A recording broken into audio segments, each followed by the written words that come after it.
participants in the waiting room? Uh-huh. Yeah, sounds like it.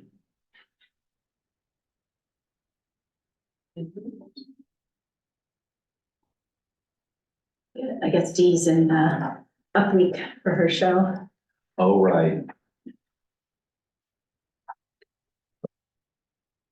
That's Kim.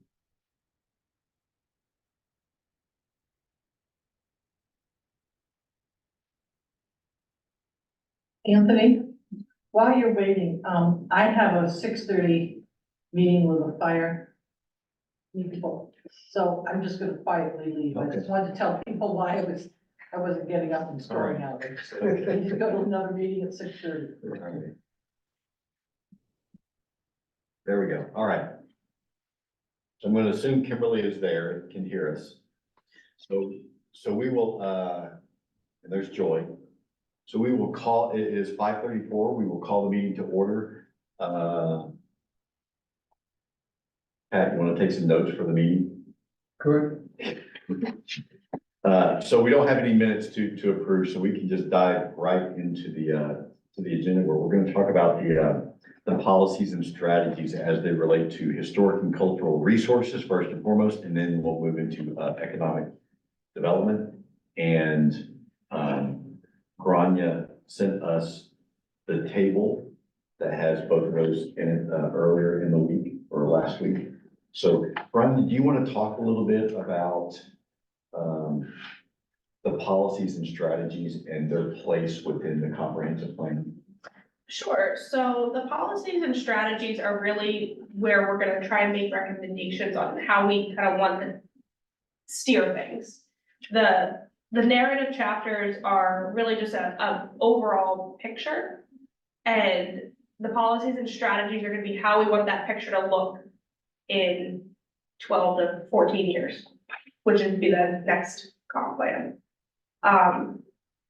And these are more guidelines and things we're suggesting to the town. We don't want to say the town must do this. Just encouragements and suggestions. And so the policies and strategies table that I sent out, the ones that are in there in blue are state required policies and strategies. They have to be in there and we have to have some sort of implementing party and timeframe. And then other than that, it's kind of up to the committee on how we want to approach these, how we want to look next time this is done.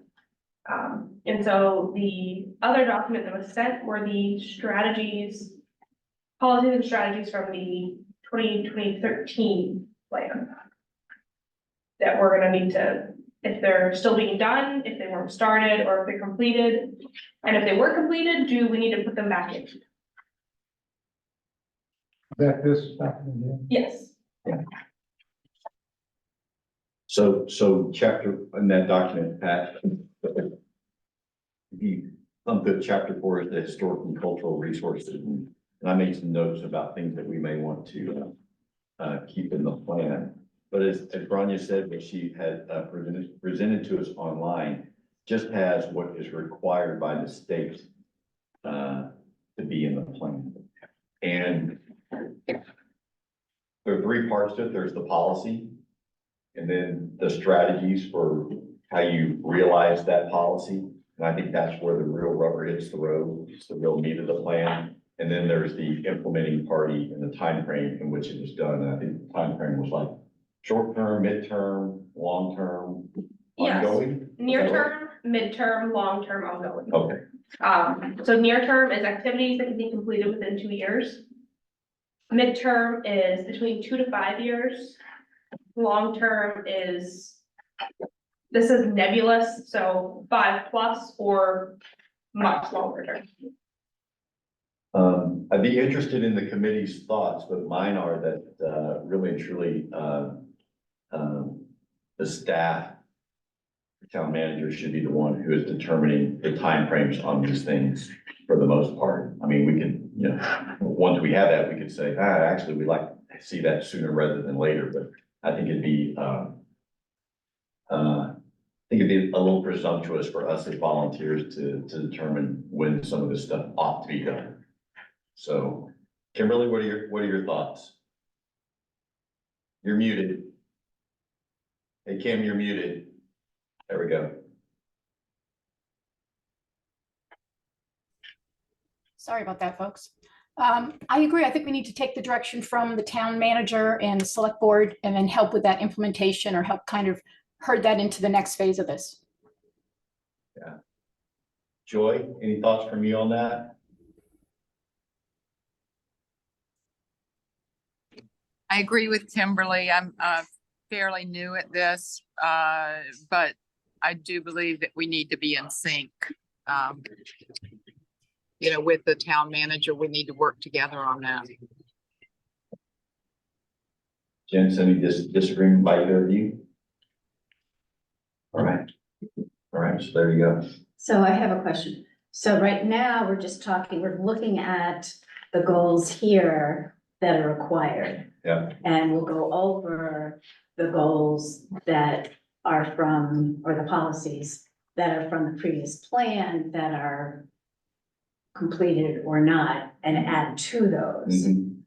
And then all of those together would be the ones that would be set up in the proper time, in whatever the appropriate time frame is. And there may also be things that we want to add that weren't in the 2014 plan and, you know, that aren't part of what state required. So I would hope that could come up with some additional Yeah. things that we Yeah. may want in the plan. And I actually, That's Actually- important. I actually have a question about what we're calling the plan, because I've seen it referred to both 2013 and 2014, because it was written in 2013 but approved in 2014. So do we call it how do you handle that, Brenda? Do we call it, just so we're all I've been consistent? calling it the 2013 because that's the 2013. name of the folder in my shared drive. Well, that's what it says on That's what it came out as. Yeah, that's what it came out, that's what it came out of. It wasn't approved by the voters until 2014. So I know that a lot of times it appears as 2014. But maybe we should just decide on one or the other. The other thing that I noticed when I was going back through, I always call it the 2014 plan since that's when it was approved, but the prior plans that were updated. I go with that same. Sometimes the implementing party was, especially in the historical resources, was listed as the Historical Society. And what I have since learned working with Katie Cog on the Winthrop plan is that we need to ensure that those implementing parties are within the town's municipal government, because that's what the town has control over, as opposed to tabbing a third-party entity as someone who would be responsible for that. Now, having said that, a strategy might be to work with the Historical Society in order to accomplish X, but then that would be incumbent upon staff, select board, committees, whatever the case might be. But I think we just need to be mindful that whoever we make the implementing party, that they're actually part of the municipal government as opposed to Belgrade Central School for the Historical Society. Or what about the town historian? Yeah. We have one right here. Well, you are actually part of the town's government because you receive a stipend from the town. Mhm. So, anyway. Okay, so, I'll start off here with just some questions, a couple of questions that I had just about the first two strategies listed, or required by the state. And the first one was, the first strategy is for known historic archaeological sites and areas sensitive to prehistoric archaeology through local land use ordinances require subdivision or non-residential developers to take appropriate measures to protect those resources, including but not limited to modification of proposed site design, construction, timing, and or extent of excavation. So it mentions the subdivision, it mentions development of subdivisions, and we have a subdivision ordinance, and it mentions non-residential developers, i.e. commercial developers. So we have an ordinance that relates to that. So my question is this not perhaps already addressed in the subdivision and commercial development review ordinances, given the fact that both of those documents have been updated in recent years? In the process of being updated. Oh, again, yeah. Yes. Okay, so that might be a question either for the planning board and or Hans Mhm. on that.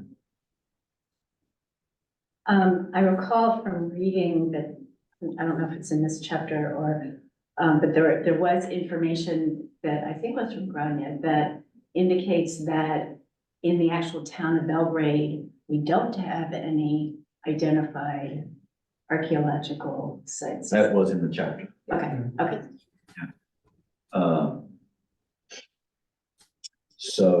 And then I think it was sort of a similar question on 1.2 that requires the incorporation of maps and information provided by the Maine Historic Preservation Commission into the planning board's review process. And the planning board does require some maps. I think in our update, we said that has been codified in the ordinance, but is not actually being implemented in practice. So I think we should, well, of course, the state says we have to have that, but I would say at this point, that's something that both the code enforcement officer and the planning board to use ensure the implementation of the Anthony, ordinance. we recently had to get a building permit through the town, and one of the forms that had to be completed with the application was certification from the Maine Historic Society that it was not. So that part of it has been implemented. Yeah. So did the building permit, did it require planning board approval? Yes, Oh, it did? Okay. there was discussion whether it needed it or not. This is for the parking lot. But Oh, okay. because we were taking down a building and changing use from storage to parking, they decided we needed it. And we had this huge, thick, we haven't gotten the bill yet on what it cost to put it together, which is another conversation for another day. But one of them was certification that it was not on the historical register or whatever. Good. They had to send off, get it back, and stamped and be a part of it. Grania, I would think, but I just talked about not talking about the time frame for these things, but it does strike me that 1.1 and 1.2 would be ongoing. Mhm. Agree? Yes. Okay. And so Belgrade doesn't have a land use ordinance by name. Everything's pretty much included in the minimum lot size. And in the minimum lot size, it does state to conserve visual as well as actual points of access to inland waters and to points of local and regional natural or historic significance, and to protect archaeological and historic resources as designated in the comprehensive plan. So that's the permit, administering permits portion of the minimum lot size ordinance. So that's been codified as well. And that will not change with the current updates. That's not going anywhere. But does that mean that this comprehensive plan has to designate those sites? Yes. And how that is done in practice and in writing is gonna be up to this committee and the planning board. And were they designated in the previous plan? Is that on continuing from the previous plan? My issue with this is the word designated. Right, It's very left up to interpretation. yeah.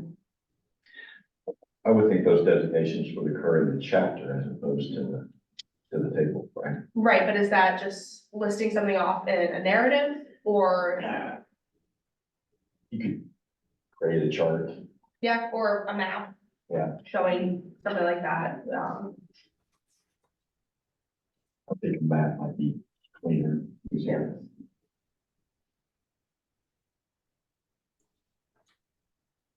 And then the only question I have about 1.3 is when it says work with the local or county historical society. Should we name the Belgrade Historical Society in there? I mean, I know that's a state required thing, but could we just go ahead and Yeah, I think name we can do our Yeah. historical society? So, Well, should you say that and the town historian? Link them both. Well, I think that's a good idea, Carol.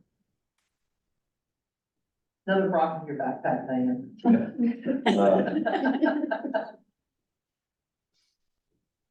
It says, and what that goal says, Diane, if you don't have it in front of you, is to work with the historical society and or the Maine Historic Preservation Commission to assess the need for a plan for a comprehensive community survey of the community's historic and archaeological resources.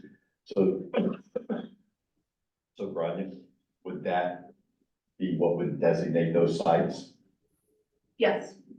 That would serve to fill the ordinance, Yeah, if that's not already done. And that's ongoing, right? Because we already have a lot of that information.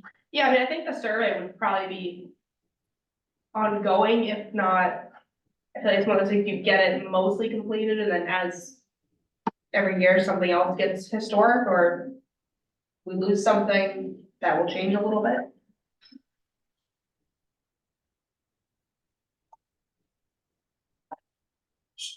so committee, are you guys ready to look at the recommendations from the last plan and see what we want to carry over to this plan? Yeah. Okay. Yes. One question about 1.3, in what state is any type of survey or listing or I know that in the chapter that was just written, there were a couple of things listed in there that were historic, but it seems to me there are others. Are there other places where historical sites have been enumerated? And do you know the answer to that? Could you repeat the actual question? Do you know of any particular surveys or listings where historical sites have been enumerated for the Belgrade Lakes area, either by the Historical Society or the Maine Historical Preservation Commission? Do we know of anything that's already existing that could be added on to? We have already listed the 4 ones that are national sites here. There will be an ongoing, we're gonna probably try to get the townhouse, was denied at one point, and we are hoping to readdress that one. But as far as anything else going, I don't know of anything. Okay, because I'm sure there are others, but and it wouldn't necessarily need to be an official designation, but it could be just a listing so that as time goes by, it might be able to it could stay on the undesignated listing, or at some point it may be worth adding it to a designated listing. Yeah, there are several other possibilities that, almost the whole thing in the Belgrade Lakes Village, they're all very historic buildings, but we haven't had any of those designated as such, and we don't have that as a district. So, that is all probably something that will come, but. Yeah, well, we'll talk about that here in just a second. Right. Okay, Is there area for designation? Does it have to be, a certain type of architecture or built in a certain time or to designate it? Yeah, there's certain criteria that they usually are looking for. And the reason why the townhouse, even though it was built in 1814, was denied a national site was because the building was too cut up. They couldn't determine the original. And so it was too changed. So there's a lot of criteria that goes into that. They can become listed because of a specific type of architecture, a very specific feature, a use. There's a lot of different, it's an overall kind of category, but then they can get very, very specific Exactly. on why it's listed or why it's denied. Thank you. Anthony, one thing I noticed when I was reading the chapter, it talks about the Union Church and Old South Church that have been here for an extended period of time. It doesn't note in there that the Old South Church was torn down and rebuilt, I think in 1997 or 8. And they kept the steeple, I believe I'm correct, Diane, Yes. but the rest of it was all totally rebuilt. It would seem as though that should be Okay. put in some narrative somewhere. I don't know what the correct format for that is. And I don't know if I have the exact date, but it was about that time. And on the shared document, I also noted there are at least two other church buildings in town. One that is being used is, neither of them I don't think are historic. I mean, one is where that church on Route 27 and the other one's down there on the station road. Well, and there's St. Helena's Catholic. Oh, Church. that's right. Right, that, Good That grief, was my built neighbor. in nineteen, Yeah, that was that's what, right. So there are three churches. 40 something? That one would have the best shot of having some sort of historic nature than the other two. Because that has not been altered very much at all. So that, should be Yeah, good call. explored. Yeah, And the one on what was the Station date Road that was rebuilt? was originally the, North Belgrade train station and was moved to 1954 up to that place, but the church it started out as a Sunday school church, and it was then, when they moved, they got a fund, and in 1954, they purchased the building from the railroad, and it was moved up there, so that's where that dates back to. But the actual building being a train station has some significance. That's the one on 8 and 11 next to. Yeah. Right there at the foot of the hill. So Diane, It's right on the corner of Station Road. I did see that Grania included you on this email that has these, shared documents embedded in the email. So it might be helpful if you went into that historic and archaeological resource and just read through that and added any sort of notes that you think might be helpful, because I think that strikes me as kind of historic if it once served as the train station. Yeah, I just looked that up today, so I've Okay, been working on it. great. Okay, so are you guys ready to look at, chapter 4 from the last, plan, the recommendations? Starting with 4.1, I'm glad you're here, Diane, because you can help speak to this. Within the Center for All Seasons display artifacts, images, and paper-based records of our past, the secure climate-controlled history room will be open to the public on a regular schedule. And that was listed as in progress. And there was a note that said the room is not private at this time because the recreation director's office requires access through it. Is that still the case? Yes, that is still the case. Okay. So one question I had with this document is where are the policies in this? So to me, that reads more. Oh, yeah, you'd have to go back to the original, Okay, plan. Because we focused on the strategies, yeah, as opposed to the policies, so you might want to see what those correspond with. So Diane, what are your thoughts? Do you think that that's something that is, worth keeping in the plan, and is it doable? We don't have to, we have, when that was, we didn't have, that room has all been set up and all of there is still a concern about security, but we're putting more and more things on our computer, and that is all secure, the computer is secure. I can talk to the recreation about making sure that that door is locked when they have letting people use the building for parties and so forth. That is a concern, but, So weren't they looking into the feasibility of they are. moving the doorway to the additional office? There was talk about building a doorway between the two offices. I don't know where that stands at this point, but, they are doing some work on the office the first one as you come in. And, they're going to be starting work on that this week, so. That would potentially solve the security issue. Well, So yeah, I was thinking- those two offices would be connected then, Right, and then they wouldn't have to go through the historical right. disclaimer. So maybe a good strategy would be to improve the security of that space. What about the climate control? How important do you think that is?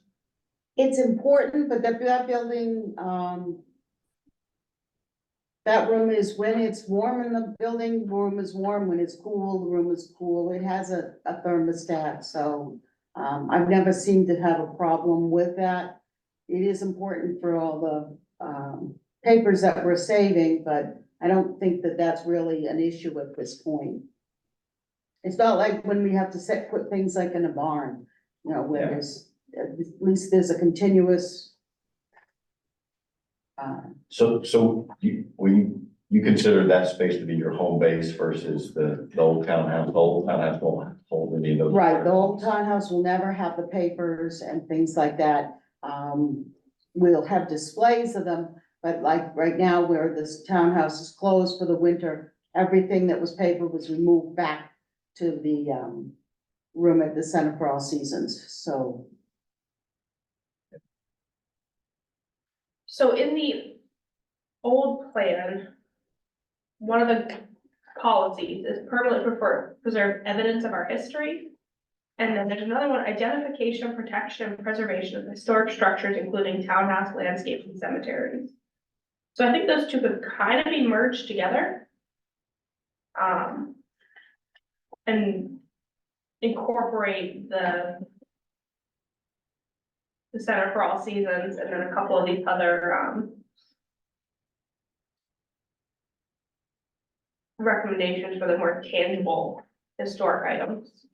So the policy would sort of be under the umbrella of preservation. Yeah. To include those facilities. Facilities and Actual papers, items. artifacts. Right. Right, you just shoot at it all. I think that sounds fine. Any preferences on wording or just I'll wing it and let me know if you don't like it? Yeah. Okay. That works. That's true. What? true. Dazzle. Bring out my final words. 4.2 was establish a website for the Belgrade Historical Society. I mean, you guys have your own website. Yes, we right? do, yeah. Separately or linked to the town website, and this says in progress. This is something that can be done today. I mean, it's just a matter of adding those links to the town website, but to the historical. So I don't even think that we need to include that. Other than perhaps, something such as, maybe sharing event information from. Which we do. Well, I'm saying the town shares, information related to historical events on its own website and social media. Okay, So that in essence, if you guys post something on your Facebook page, the town takes that and shares it on its Facebook page.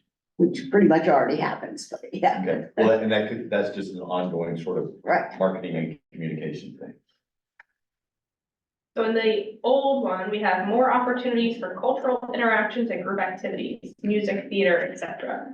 So we can expand on that to encourage collaboration between the town historian, town historic society, municipal offices, using various platforms to promote history events, cultural events. Yeah, historical and cultural events, yeah.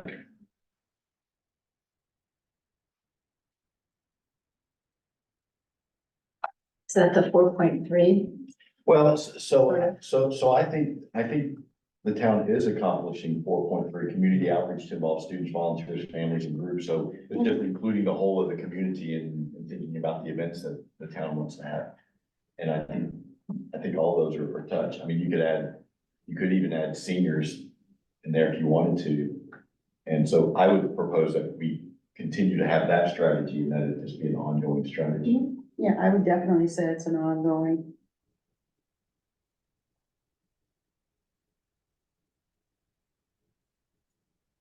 So 4.4, this is something, Diane, that you can help us with. Survey of historic house cellar holes in historic areas. And we listed it as in progress. Is that something that's? That definitely, needs to be, come back up to the forefront.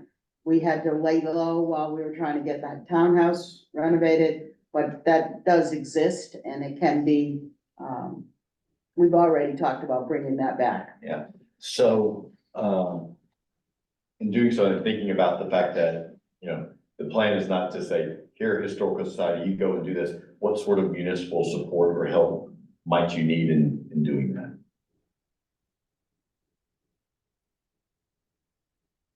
Yeah, If actually, any. identifying the, historic homes and cellar holes, again, that's gonna show up when you're doing any kind of planning on things, you know, making sure that we get pictures of some of these places before they're torn down. It's important, and, we're working on it. I think that's always gonna be a work in progress. So Grania, would that be something that would be included in the designation of historic sites? Potentially, or archaeological sites? I don't know if cellar hole is archaeological in nature. Depends on the cellar hole, unfortunately, and I don't know if. I mean, to have that designated, you have to have the Maine Historic Preservation come out and do a study, and they don't come out and study every cellar hole. Yeah. If by town records, we know that there is some history to the place, I think that could be incorporated somewhere. Whether that be in an ordinance or in this plan, I don't know if it would reach the level of being a designated location though. I have a question about the wording here, where it says survey of historic house / cellar holes. That means historic houses and cellar holes as two different things, or is this just cellar holes of historic houses? I think it was two different things. Two different things? Looks like two different things, because then it goes on to say even the historic areas. Yeah. Survey of, so it's historic houses, right? Yeah. Not just one historic house. Yeah, Is that right, Diane? yeah, the houses. Houses, And the cellar hole could be different, it's not necessarily a house, it could be the barn. You would have had anything with a foundation, basically, would be. okay. Change it to historic structures too, There you go, Structure. there you go. more open-ended. Yeah, good. Historic structures, cellar holes and historic areas or something. So 4.5 was restoration of the townhouse. I think we can just scratch that off of this altogether. Yeah. No need to include that. 4.6 was continued care of the 3 or 4 small old cemeteries. I think that's probably just gonna be an ongoing thing until the end of time.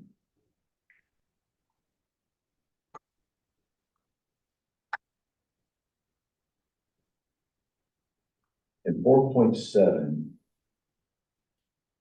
talks about, here we go, Diane, development of a historic preservation ordinance and identify Belgrade Lakes Village as an historic district.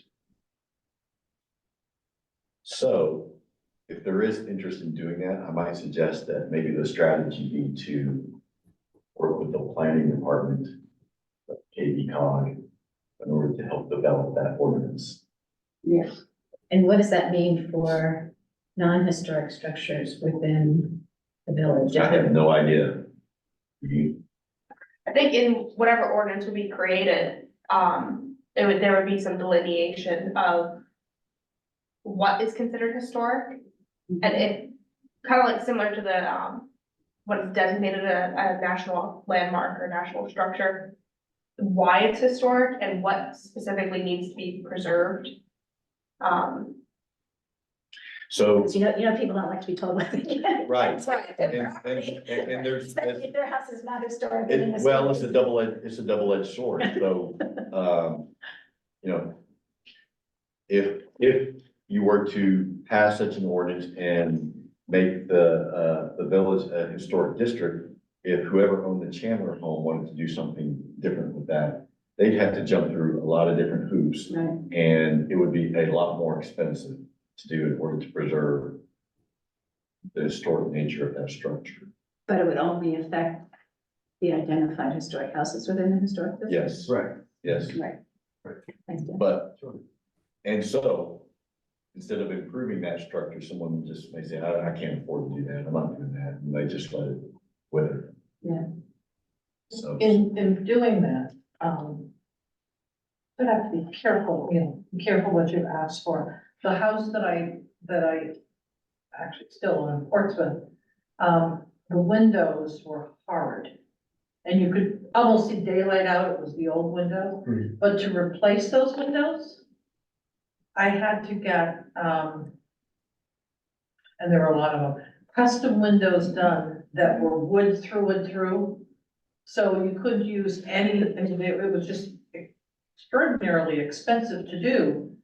So you were left, if you didn't do that, to having these old aluminum windows that were awful. So you just need to be careful on what restrictions you put in because it can decrease the value of the property and your property values because to heat that place was a fortune. So, and there may be people that have homes there that would like to improve it, that then become unable to improve it because they're gonna have to go to a top of the line window in that case. I mean, it's just, everything just becomes a lot more involved. it becomes very. Including the permitting. A very detailed committee of builders and tradespeople who can say, this is workable, this isn't, this is where we're at. And I'm not opposed to looking at that, but that's a long process, I think. So maybe instead, and this is where we need the input of select board members, maybe instead of develop an ordinance, maybe it should just be considered. Yeah. Because then a discussion can be had as to whether or not that's something that the town really wants and that the voters would actually support. Right. Well, and also, the remaining buildings down in the depot, there are some very old buildings down there that are equally historic. There aren't a lot of them left, but there's some. So it's just careful on what you delineate. Yeah. Well, and just looking at the list of the 4 properties on the National Register, there are only 2 that are in the village, Chandler Store and the Carriage Barn. The barn at Winterberry Farm is south of the village, Right. and the The, Birches is kind of The Birches would probably still be considered. in the that's- village. It's just a little bit further. Right. It was part of the Belgrade Hotel property, so. Right, but so you're talking about 3 buildings out of how many in the village? I mean, my basement has an old millstone, huge old millstone in the basement. Gonna designate you in that historic And property. And I've done my renovations, I'm all set. Whatever you want, I'm done.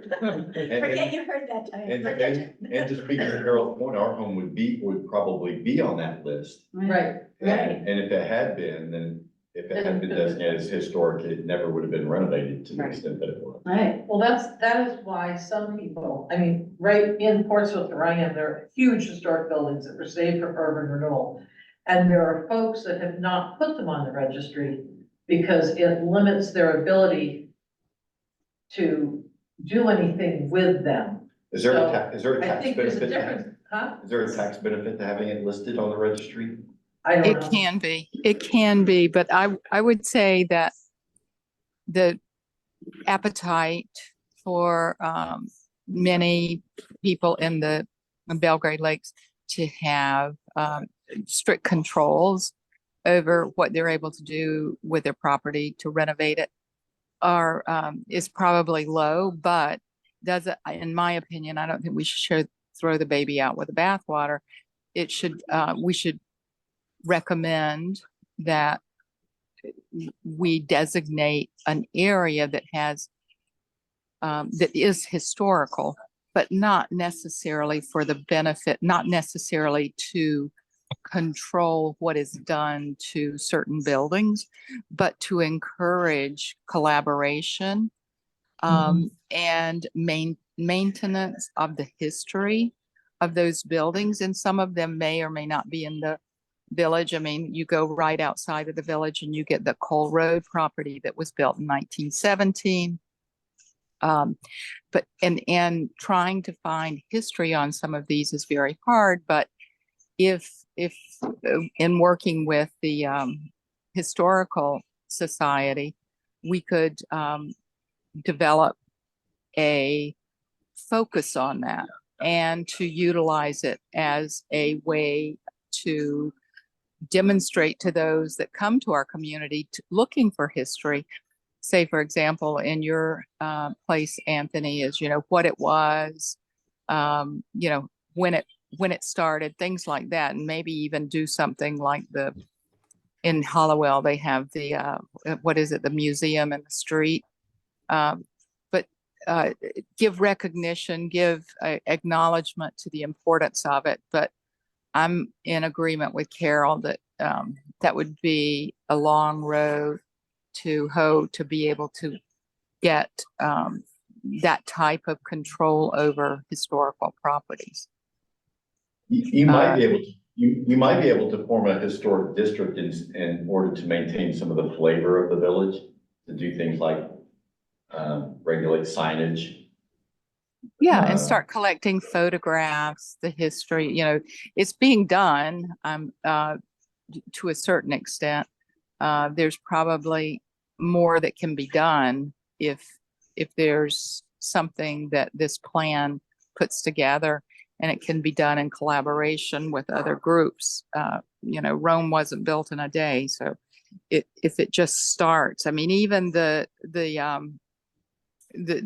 new sidewalks and the street lamps are, they're a nod to the history of the area. Even though they may not have been there, it does have a reminiscence of the time when the town was started.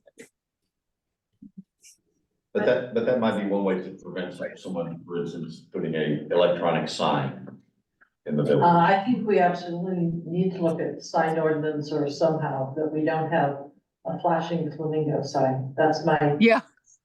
that's my, wake up in the middle of the night and go, please, no. So our policy number 2, we already have protect, preserve, whatever wording we come up with, historic items and structures. We could have a strategy in that to encourage any renovations, development, installations to be true to the nature of the historic village and take into account any recommendations of the Historic Society to, when they go to do that, or their whatever permitting process, that those are included when they get their little packet. That, hey, this is what we want to see, this is what we are encouraging you to do. So it's like best practices, but Yeah. not an ordinance.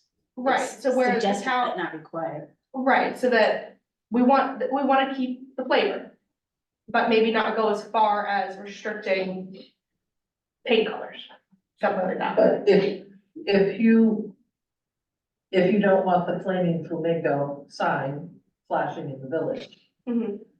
you need to say, we don't want electronic signs that have motion or whatever that is.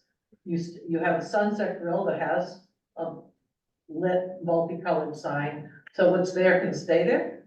But new signage must comply with either a sign ordinance or historical or something to keep it from someone having something that's totally out of character, but something that they want to do. It'll probably be a flashing moose, not a flashing flamingo. I could support that. Well, I think, my thought process is, and we saw with the old townhouse renovation, the doors were custom built. And they look similar to what was there, but then from a practical standpoint, they have an aluminum threshold. So obviously, historically, they didn't have those in 1814. So I guess what I'm saying is, let's say somebody wants to replace their 200-year-old front door because it's rotten.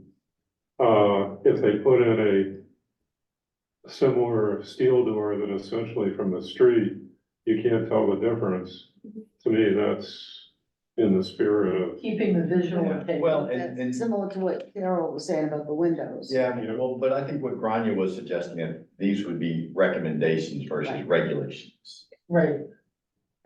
And I mean, I think the steel door would be life safety code.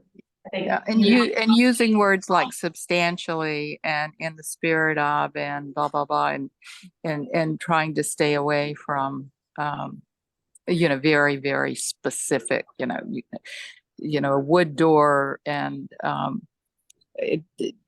no aluminum threshold, things like that. And I agree with you that it should be able to, an owner should be able to improve their property. But it should be in keeping with what the area has looked like traditionally.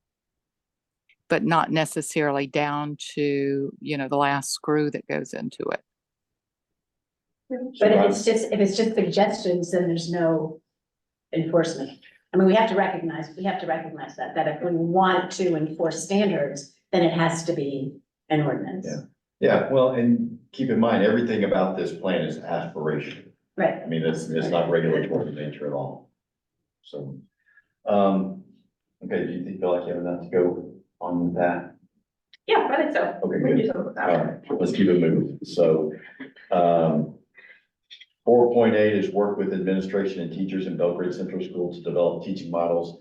I think that is not a town responsibility. I think we strike that off the list and move on.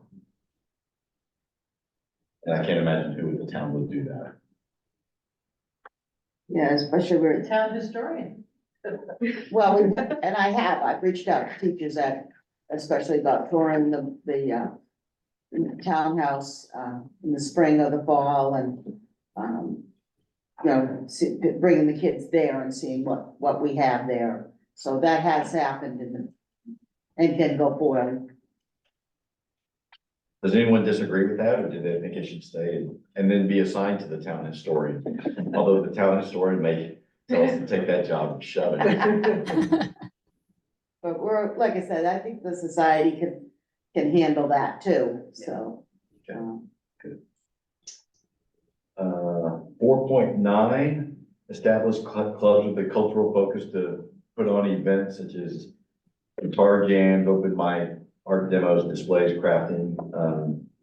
That seems to be in progress with what the recreation department's doing with other partners. So I'm gonna say Do we want to keep it as established clubs? I mean, that seems, maybe. there are plenty of other ways to do, Yeah. to Yeah, I encourage think that. culture other exactly. than establishing clubs. Yeah, I mean, just encourage events. I mean, we've had great success with them. well, in that case, we could combine 4.9 with 410, which is host the seasonal plays, concerts, senior citizen specific cultural events, all of which is happening and ongoing, and I would argue should be. Yeah, I Right. think Continue to be definitely the plan. combine the two. Right, yeah, definitely combine the two. And I would see those as completed yet ongoing. Right.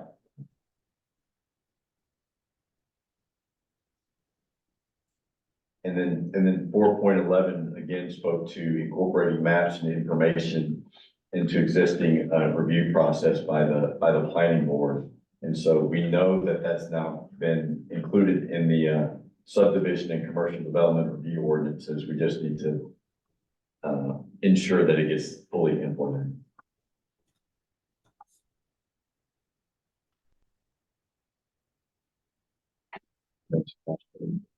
Anthony, I'm gonna run to my other meeting, but one comment, when you're talking back about cemeteries, we now have, and Lauren, you'll have to help me out, we now have a program, in the cemetery where you can come and scan a, what, a barcode? QR code. QR code, that's what it is, and it'll tell you where to go to find, different graves or what you're looking for, so people who are looking at historical, where can I find whatever, the Pine Grove has, I don't know that we have it on the other. No, it's small just. But it's on Pine Grove, so that may be something that, in all of this Oh, yeah. wording, that can acknowledge that that's part of the historical. Expand.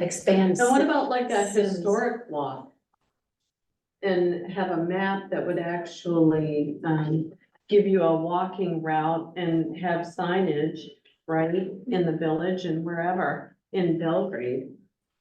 so that you could actually visit these historic. We have had historic walks and that is on our agenda for next year. I think that's really, a lot of communities. Self-guided. Yeah, Yeah, so, and Well, well, what some about guided would be doing- the signs, yeah. Diane, what about doing one through the old cemetery where we have a, you know, Confederate soldier and this, you know, sort of taking you through some of the historic pieces of the old cemetery and maybe have a Memorial Day weekend when people are around, people are there, just to get them more acclimated with that. Well, in the Ellis Pond Cemetery on Salmon Lake, there are Revolutionary and Right, Civil yeah. War soldiers. Right.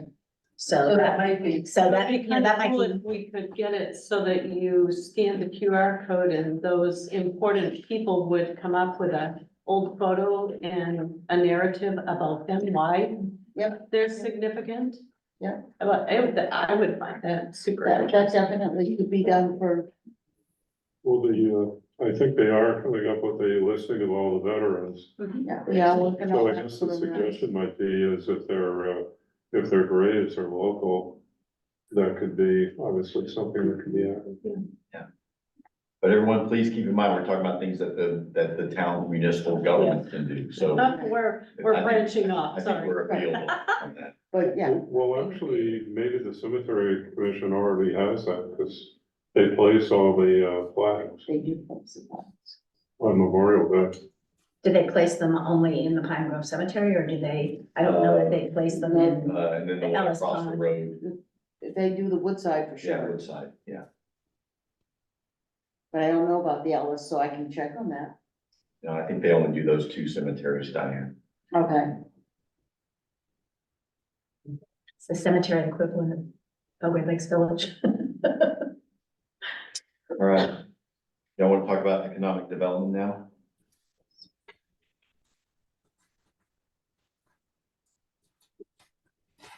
So there were three policies and 4 strategies that are required by the state. And the first strategy was, if appropriate, assign responsibility and provide financial support for economic development activities to the proper entity. Now, obviously, Belgrade's town government does not have that sort of infrastructure. And so I made a note, raised the question, if KDCOG, which does engage in economic development on behalf of the communities within its service area, would be an appropriate entity. That might be a Joel question. I think it's accurate. I think I would just question the responsibility. Obviously, to provide financial support is something we do frequently. Yeah, well, and note though that the strategy simply says, if appropriate, assign Yeah. responsibility and provide financial support for economic development activities to the proper entity. So if the town wanted KDCOG to help it with economic development activity, I assume that some of those services might be part of your membership fee, and some of them might be contracted.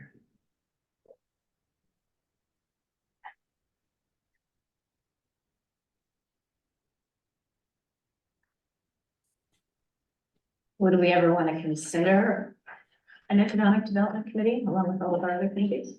So economic development requires money. Right, I know. There's no half-cent sales tax for economic development in the state of Maine that I'm aware of. mhm. So I would question where those resources are gonna come from.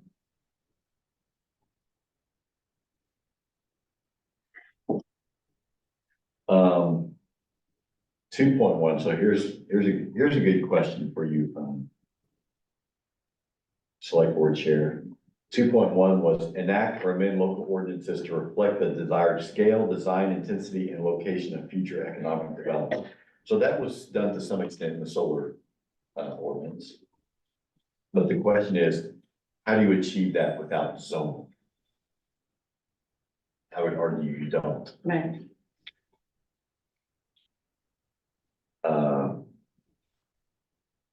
I mean, and so it's really a question of to the select board, is that something you really want to consider? But doesn't this have to be here if this is from the state? It is from the state. So I mean, you could always claim, hey, we did that in our solar ordinance. And you do it to some extent in the commercial development review ordinance when it comes to the, maybe the design Lot size? because of setbacks and so forth. But the location, not at all. I don't think there's anything in that ordinance that speaks to scale or intensity. Aren't there areas of town that are designated as There are some designated growth growth areas, those areas? are more residential. Yes, but keep in mind, businesses or any development is not required to be in that designated growth area. Right. Again, it's aspirational as opposed to regulatory. Right. And so zoning would be the regulation that would be needed in order to steer development in those directions. The 1998 comprehensive plan laid out land use districts. I'm a little confused how that's different than zoning, other than it was just never put down really on paper. Maybe it was Zoning- suggestions and, Yeah. I think it was more, requirements. Yeah, and so that did have general development. Just as a blanket area where you could put something. yeah. But if you wanted to build outside that area, there's nothing to preclude you from doing that. Was encouraged in that area. if you want to do it. So anyway, so I think that's a tough hurdle to overcome. Did anyone else have anything in regards to what's required by the state? Okay, looking to the last plan.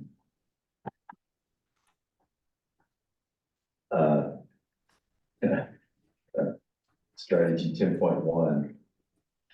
Prohibit new manufacturing and large scale commercial in the rural areas. Again, you can't do this without zoning.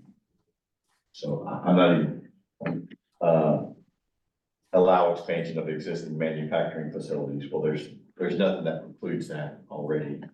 And so I'm not sure, Barbara, if that's even worth including in the plan unless there's an appetite to implement zoning.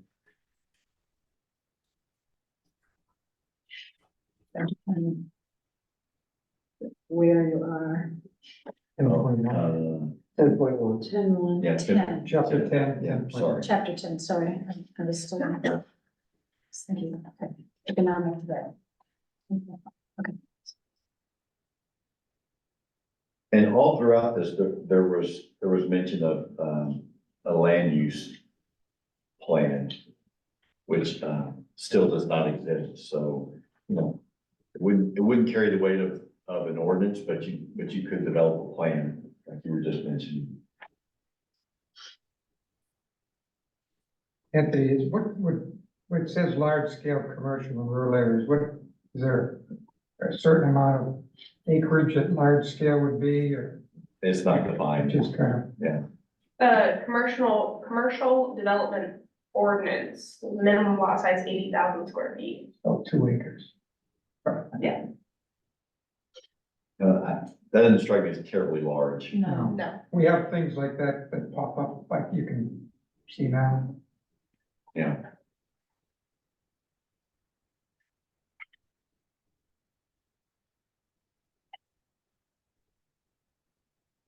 so allow expansion of existing manufacturing facilities. That would include the fabrication plant that's on Route 8 and 11. Yeah, that's what I was thinking right there. And again, there's nothing to preclude that right now, but if a business would have to still go through the planning board process, like when Gagny decided to, got sold and veered off in some different directions. Right.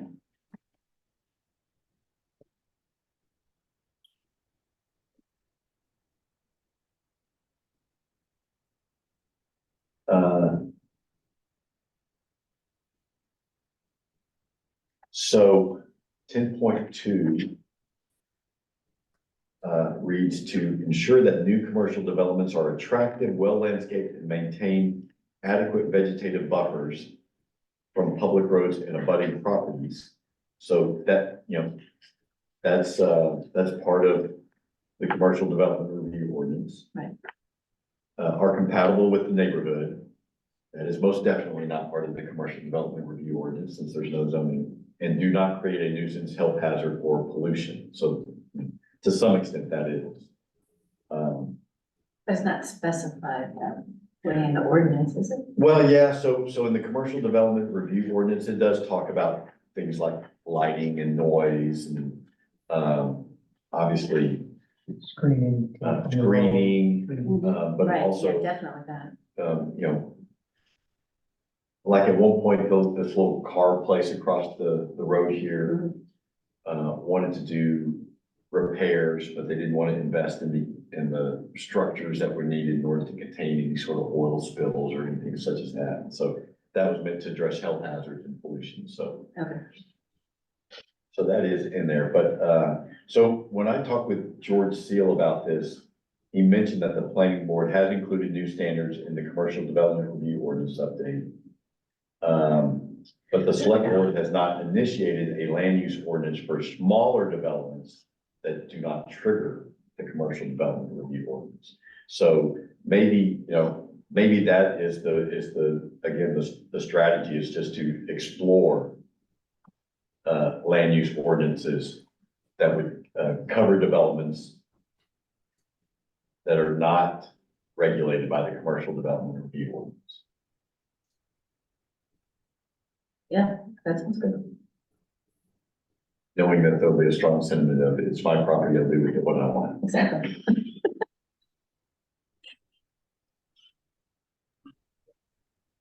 At some point, I came across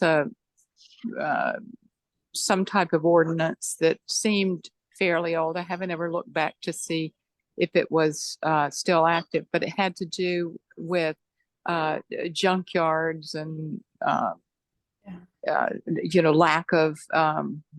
lack of buffers for equipment and things like that. And I think it was in the Village area, but it may have extended to all of Belgrade. But it seems to me that if it still is an ordinance, it's not being followed. Well, I will say, Joy, I think the current code enforcement officer is doing a much better job of actually enforcing the ordinance than his predecessor. Okay, well, yeah, I haven't really gotten into it too Yeah, much.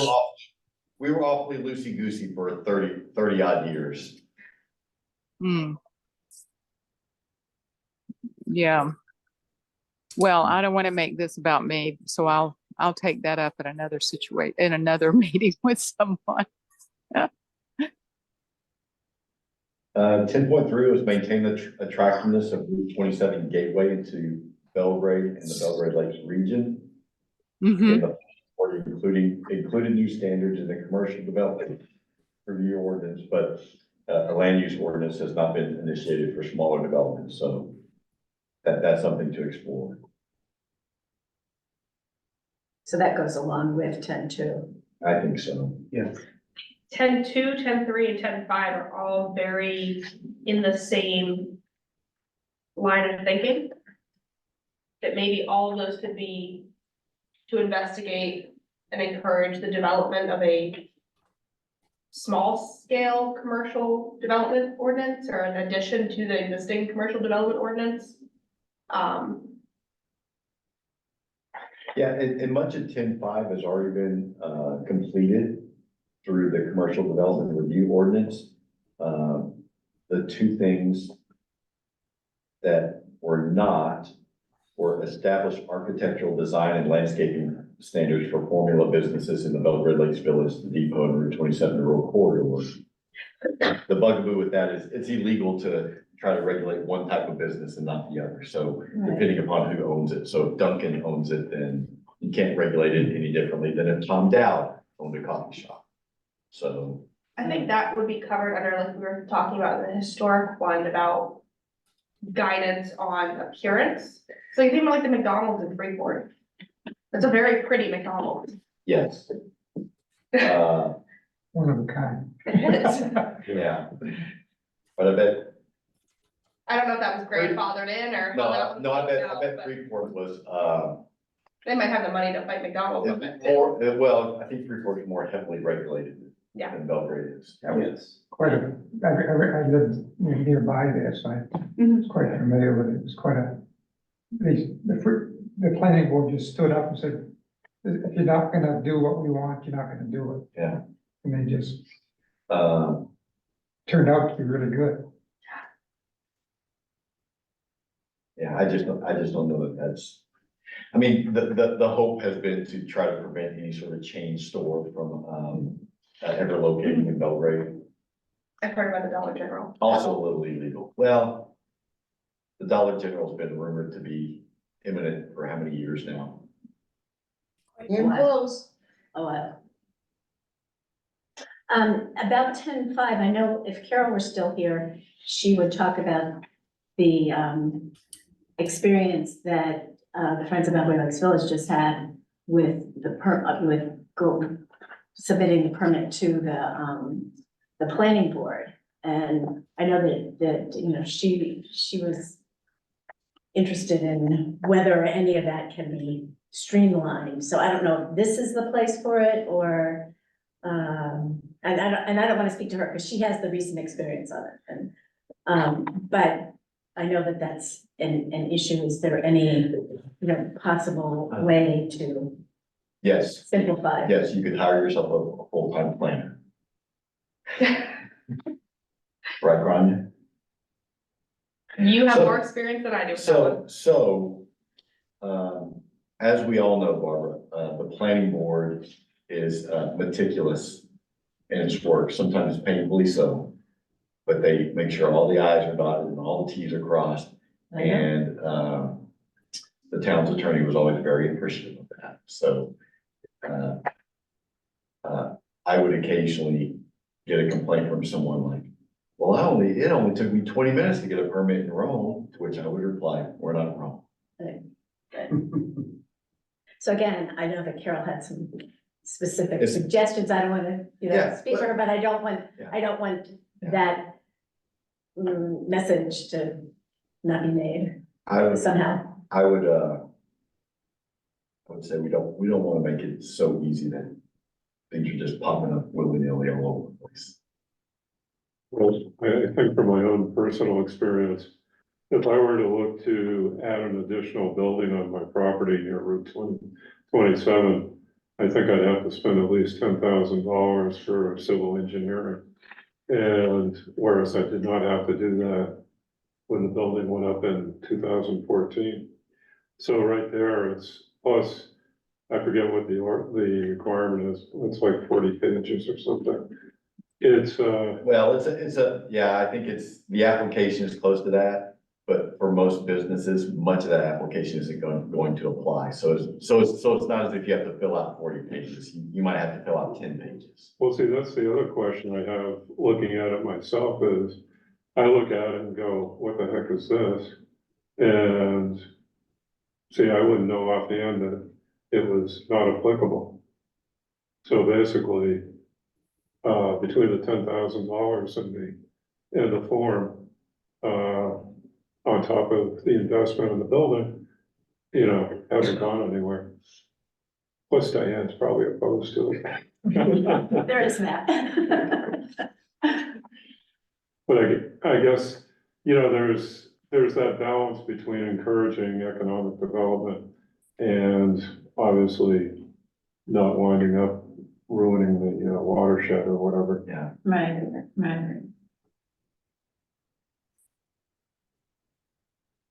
I'm just aware of some instances, Tom, where the town was way too lax, despite the town manager's counsel. I agree, there's obvious places where it may have erred or gone too far the other way. So maybe this is what Carol was talking about with her flashing flamingo sign.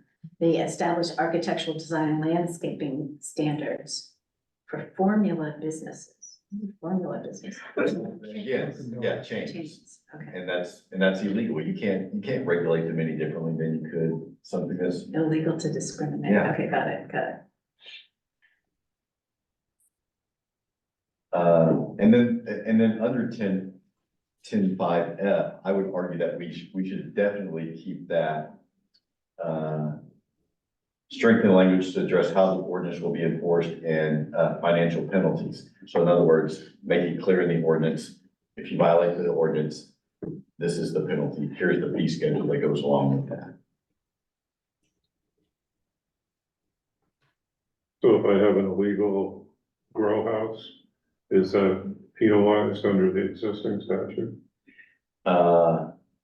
Is it for your own personal use, Tom? No, I'm referring obviously to the two instances in town where they had drug raids. Yeah. So obviously that wasn't I assume that wasn't in compliance with. Yeah, they probably had not approached the planning board for a commercial permit. Or gotten a permit from the state for. So that's a criminal one. And so what we're talking about are civil matters where, so let's say that you wanted to build your additional building and the planning board says, yes, Mr. Dow, you may do that. But we also want you to, put a row of, maple trees in front of it to screen it, so no one else has to see it. And you build your building, but you never plant your maple trees. And so then the town comes back and says, you did not follow this condition right here, and now we're gonna fine you this amount of money. So. What type of maple trees?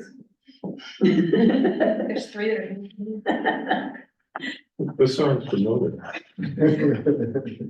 Not for us. Okay, so we would just delete the architectural design and landscaping standards for formula businesses since I just don't think it's, since that's illegal. yeah. And again, I think A through D have been accomplished. They're already part of the ordinance and are in practice. E's illegal, so you strike that, but I would say that you keep F and then the town works on a schedule of what your fines and fees are gonna be. Could you keep that in there and just take out the formula? To encourage basically standards for all businesses? Yeah, you can do that. I think that's a good idea. You do? I do. Well, isn't that the same as 10.4 here? 10.4 reads, maintain and enhance the Belgrade brand with New England style architectural standards for new commercial development in Belgrade Lakes Village and Belgrade Depot and uniform and attractive town signs. So yes, you could do that. The business owner's not gonna have as much latitude. Right. As to what their business looks like. I mean, I don't think anybody would be happy if I put a giant Quonset hut up next to 20 South. So I don't know if the intent would be to prohibit that. But what if the new ordinance says we don't want any yellow barns along Highway 27? See the slippery slope that's involved?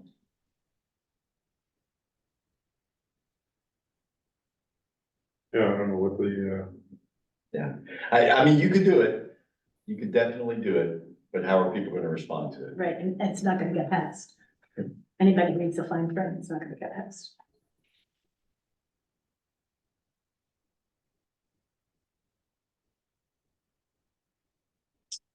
Uh, 10.6, improve code enforcement following permit issuance. I think 10A, Hans is now doing that. I think we should maintain that just to ensure that that keeps going.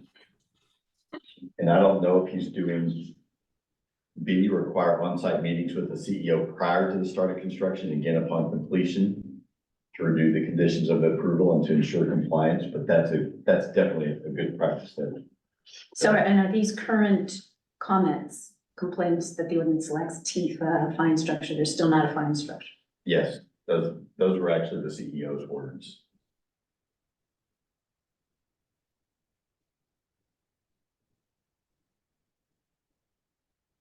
And 7, I don't think we need to, it's been completed, it's in the ordinance, I don't think we need to that anymore. Same with 10.8. But going back to 10.6, should we say something about a fine structure? Consider a fine structure within the ordinance? Well, I think we talked about that with 10.5F. Strengthen language to address how the ordinance will be enforced and financial penalties, which we're gonna keep in the plan.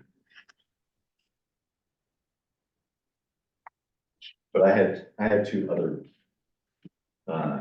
quick matters related to economic development. One was, I always said there are two industries in Belgrade. I mean, once you set aside maybe Hammond lumber and maybe Gagny. There's tourism and then there's excavation. And I'm glad we have a gravel pit owner in the room, but the town has, although gravel pits are supposed to be regulated under our ordinances, they are not. And I think Tom may be the only gravel pit owner who actually went through the proper permitting process for his gravel pit.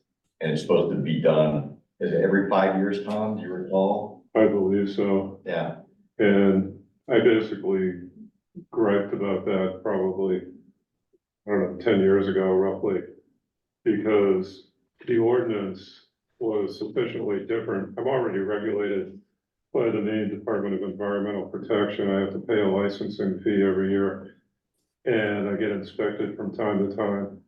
Well, the Belgrade ordinance was just enough different than the Maine DEP, but I had to hire Thayer Engineering in order to comply and go out of pocket. So, in my opinion, it didn't change anything. I was already regulated, so I felt that it was redundant. so that's new information. So I would say there are two courses of action. One is align the ordinance with the state standards. Yeah. And then two, ensure that the standards are being enforced, because we have gravel pit owners who have simply refused to undergo the permitting process through the town. And so they've gone rogue. So I wonder if that's something that ought to be, and maybe economic development's not the right place for it. Maybe that needs to be under natural Natural resources. Trees. But something for the radar. And then two, as was mentioned earlier, because there is no economic development arm of our municipal government, I think that the town would be well served by plugging into the economic development programs offered by Katie Cog, since we are a member of the COG.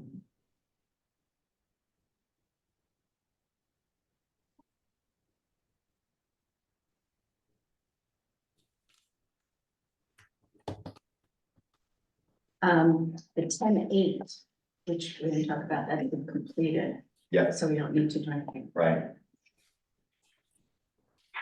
Very small, non-obtrusive. And maybe, tapping into the COG, maybe that could go under 10.9, maybe it could be under one of the very first state required strategies.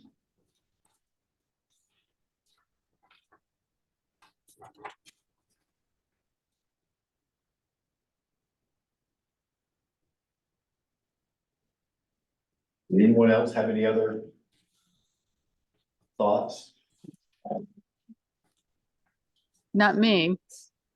I had a couple of comments just on the chapter, local economy, that was given to us to review from KB Cog.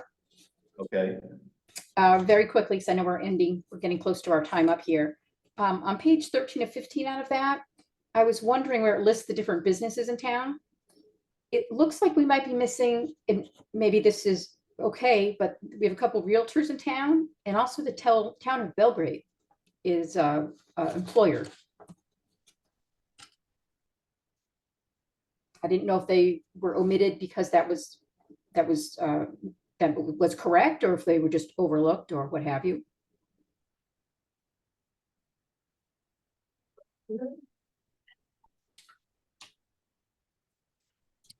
I don't know if the realtors are left out because they're independent contractors, but um,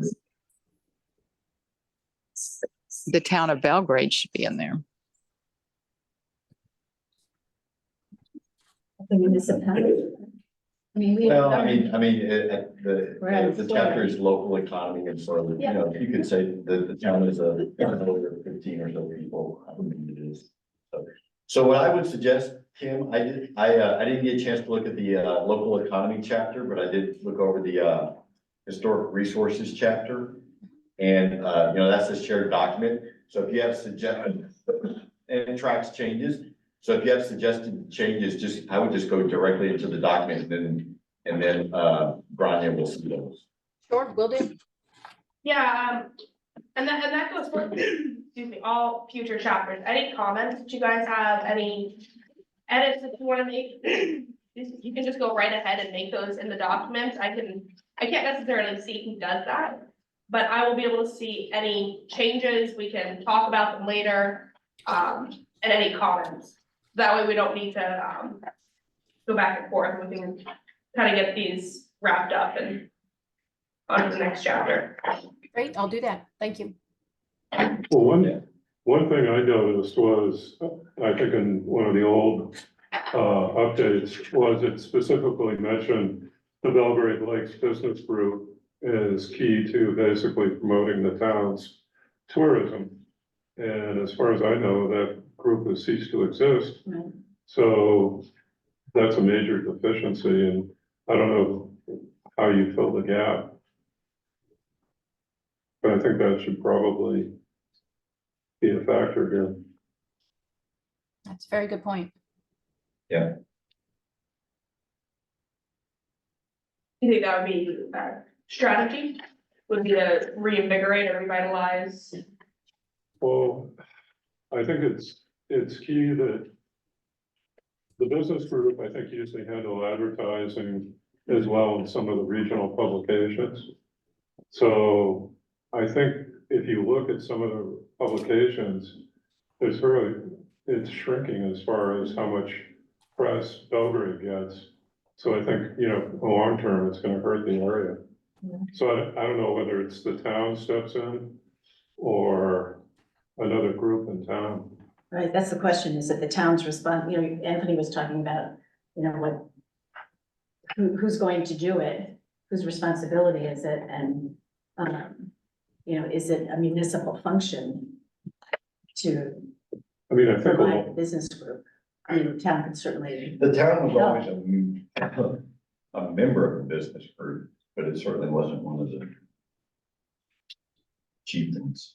I mean, the only thing I can suggest is the town pays the person or the company that maintains the website for the businesses or something, and the more of that function goes to the website provider. Or maybe the town explores joining either the Augusta or Waterville Chamber of Commerce and seeks to market itself through those organizations. I think that should be a given. It's not though. I was not long on the job and I proposed that, and that got roundly poo-pooed because it was a waste of money to join. And as a consequence, the Mid-Maine Chamber of Commerce in Waterville decided to have its fast tournament on China Lake as opposed to one of the Belgrade lakes, because China is a member of their organization. So maybe that should be included. The town should, explore membership in yeah. Yeah, that would be, area chambers of commerce. Yeah. well, you're not talking, I would think, very much money. No, you were not. I think Jesse sits on one of their committees, my coworker, It's, or economic development. it's a few $100. Well, it's like, I used to have the business as part of the, like, I think it was Maine tourism or something like this. I mean, I used to have all sorts of things when I first started the business, and I've cut back. But, you know, there's a lot of publications you can get run a small standard ad every year Yeah. for Belgrade Lakes. Well, and even in the Mid-Main Chamber, they do an annual publication for tourists and all, and, Belgrade got a little smidge of a mention because we weren't members. Right. Plus you get connection with the other businesses in the Right. region that is really Yeah. important. I If think, you're an active participant. I think they just ran out of gas here, you know, with just the same people doing it all the time and Right, for the Belgrade Business Group, it yeah. was too much for, People got tired, worn out. tired of it, but if you want to find a bigger thing, I think it's like that. I mean, a lot of this stuff would simply be a renewal. Good. And part of the problem is that because we're between Waterville and Vesta, we probably would have to do both. It wouldn't be, you know, But why we not? want to choose Yeah, just one. It'd be good. Girl Scout Union. Okay, So what's on tap for our next meeting, which will be February the 21st? so that is something that we need to discuss. Okay. I can work with natural resources, which is a incredibly hefty chapter, it will take up all of our time. Or we can keep on this kind of vein and get up to date with a few other chapters that have policies and strategies. And then we were kind of talking, myself and one of the other planners, about kind of as we go through chapters, do the policies and strategies at the same time. So that we're not like, oh, we reviewed historic and archaeological resources in October, not having to think back to that and like kind of do them in tandem. So that will be up to you guys to decide. It will not take any extra time. Yeah. Like the length that we're gonna be doing this, it'll just be the formatting. Personal preference, I mean, we, at our last meeting, we talked about transportation and housing. I'd like to go ahead and do the policies and strategies on those and then move forward with. the Do them plan. side by side. Yeah. Yes, New member Dan, yes. did you have an opportunity to look at? the- We voted on that at the last meeting. Oh, did you? Yes, Wonderful. Okay, My application submitted. great. perfect. So any disagreement of that? Next meeting, we'll look at the policies and strategies for housing and transportation. Then after that, we'll do chapters and tables side by side.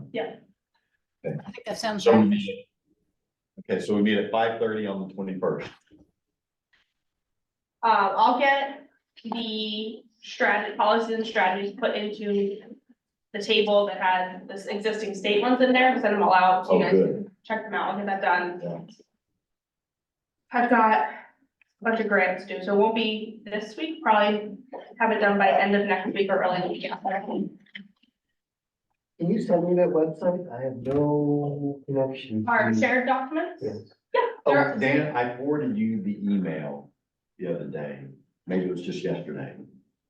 And so when you go into the body of the, and it's from my personal email address, so when you go into the body of the email, you'll see, 3 links on there. And, you just click on those and then they're shared. Cause I've been looking and it's like, Let me try this again. And I can always send it out, so like, I appreciate it. don't delete anything. I promise. I'm gonna add or not a subtractor.